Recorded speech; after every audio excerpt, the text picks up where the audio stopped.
Para sa kaligtasan sa kalsada at maayos na pamamahala sa trapiko, muling binuhay ni Pangulong Marcos ang isang patakaran na nagbabawal sa mga opisyal at tauhan ng gobyerno na gumamit ng mga sirena o wangwang, blinker, at iba pang katulad na gadget na nagbibigay ng senyas o flashing.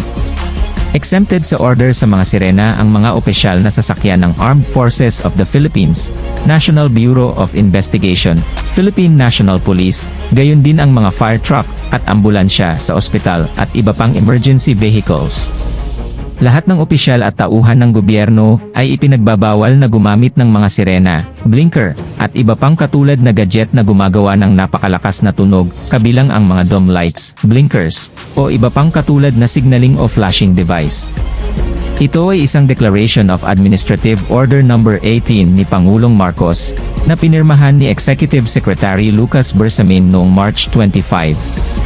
Matatanda ang ipinagbawal din ang wangwang ni dating Pangulong Noynoy Aquino sa kanyang presidential inaugural address noong 2010 na nag-anunsyo ng patakaran laban sa wangwang na anya ay mensahe laban sa VIP entitlements. At ang ama ni Pangulong Marcos na si dating Pangulong Ferdinand Marcos Sr.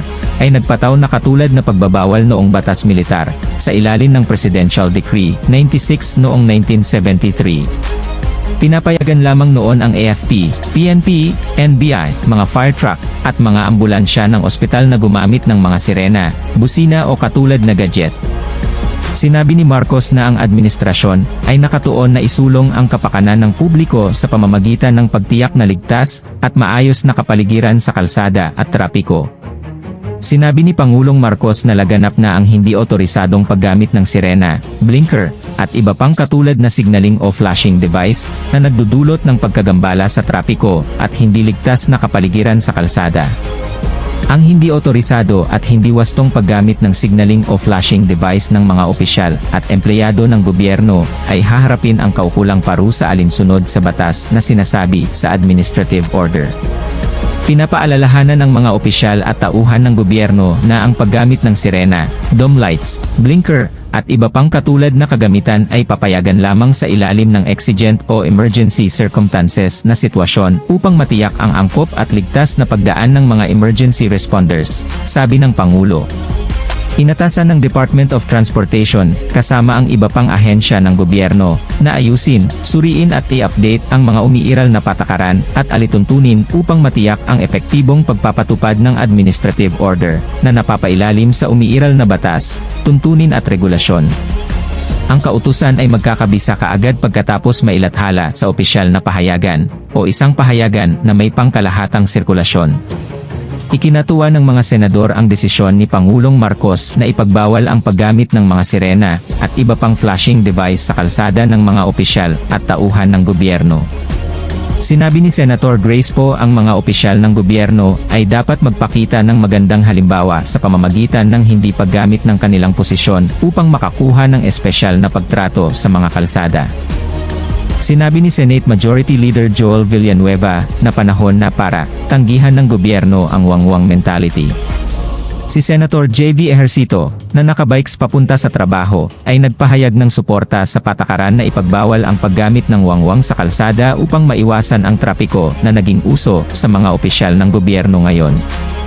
Pinayuhan naman ni Senador Ronald De La Rosa ang mga opisyal ng gobyerno na umalis ng maaga sa kanilang mga bahay upang maiwasan ang traffic sa halip na abusuhin ang paggamit ng wangwang.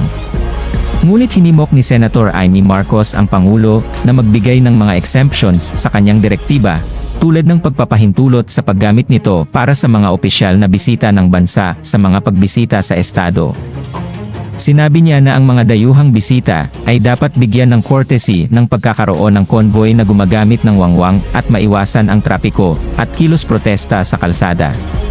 Umapila ang PNP sa iba pang kinaukulang ahensya at local government units na tulungan ang mga tauhan nito sa pagpapatupad ng pagbabawal sa paggamit ng mga sirena at blinker ng mga opisyal at tauhan ng estado sa kalsada. Nakumpiska naman ng Highway Patrol Group ang 2,546 na blinkers, sirena, modified muffler, at iba pang illegal attachment nang ipatupad ang Presidential Decree mula Enero hanggang Marso ngayong taon. Binalaan ni Colonel Jean Fajardo ang mga sibilyan gayon din ang mga pulis, at iba pang miyembro ng unipormadong serbisyo, na gumagamit ng mga blinker, at sirena, para sa kanilang mga pribadong sasakyan, at sinabing walang sinuman ang exempted sa presidential decree anuman ang kanilang katayuan sa buhay. Wala po tayong sisinuhin sa pag-i-implement po at pag-i-enforce po ng PD 96 regardless kung ano po yung estado po nila sa buhay. Ay i-document nyo po yan, ipadala nyo po sa amin yan at ikaw man po ay naka-SUV na magakang SUV o ikaw ay nakasakay sa isang ordinaryong motor at isang ordinaryong ay kotse po ay lahat po tayo ay dapat ay sumunod po sa batas. Para laging kang update sa bagong mga videos, please subscribe, like and hit the notification bell.